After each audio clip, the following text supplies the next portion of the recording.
Good morning.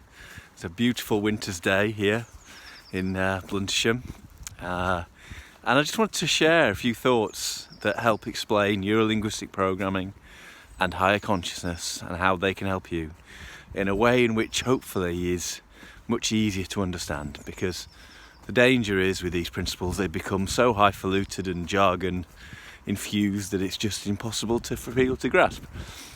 And yet there is such a simplicity and a beauty in both principles. And I want to demonstrate this by describing a story, one which I heard recently from a wonderful author called Mickey Singer and a spiritual teacher. And he described the experience of a butterfly and the rattlesnake. And if you experience a butterfly landing on your arm, that'll be a beautiful thing, right? For most people, unless you've got a phobia of butterflies. That's a beautiful thing. It's a beautiful moment. And because we enjoy those beautiful moments, there is a danger of clinging to that moment. We'll come back to that. On the flip hand, the reverse side, the experience of a rattlesnake for many could be uncomfortable. And yet there is beauty and awe in a rattlesnake, right? The rattlesnake's just being a rattlesnake. It's just expressing its unique nature. But for many, and even more so if you've got a phobia of snakes, for many that would be an uncomfortable experience. There'd be a level of discomfort. And then the thing is, as a human being, we have absolute will. We have this will, which means we can accept fully the present moment, the experience of the present moment, or we can resist it. Now, if we resist that moment, which many people will, if we resist that moment of the rattlesnake, what happens is we temporarily hold on to that image in our mind. It becomes infused or ingrained in our mind because we've resisted it. We've pushed it away. We've given it more energy. In the same way, if we try and cling to the positive experience of the butterfly, the same thing happens. It becomes ingrained, infused in our mind's eye.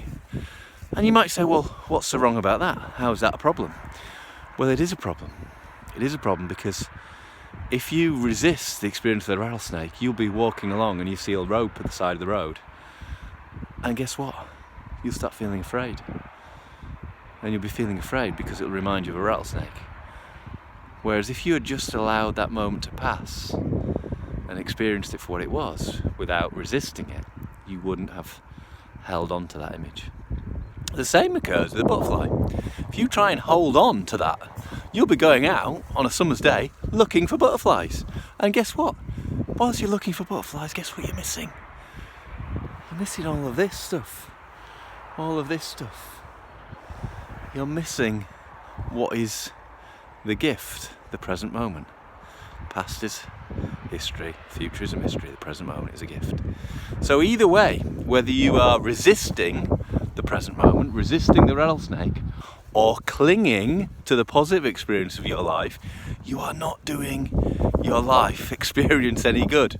That's why children are so much happier, because they have less of these impressions and they're seeing the world through purer eyes, purer lenses.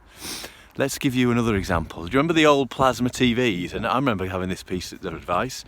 Don't leave your television on pause for too long, because it might ingrain the image of the screen. If you're younger than me, which many of you are, you won't get this, but if you left your plasma TV on pause for too long, then guess what? The image would get ingrained, infused into the TV screen. And then watching the next programme wouldn't be as much fun, because you'd be watching it through the lens of the last one. Guess what? That's what everybody's bloody doing. Sorry for swearing.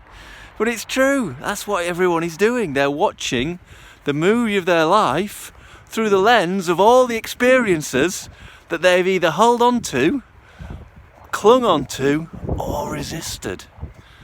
Now the beautiful thing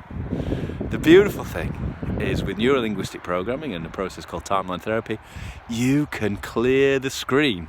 You can let go of all the emotions from the past, all the past memories, all the past conditioning, and return to a base level. And with higher consciousness, you can just know that you have a mind, and that mind is meant to just experience life as it is, without clinging and without resisting. And the combination of the two is truly powerful. I hope you have a wonderful day. It's a beautiful day today. Enjoy it, live each moment as it's meant to be. Clear the screen, just enjoy it as it is.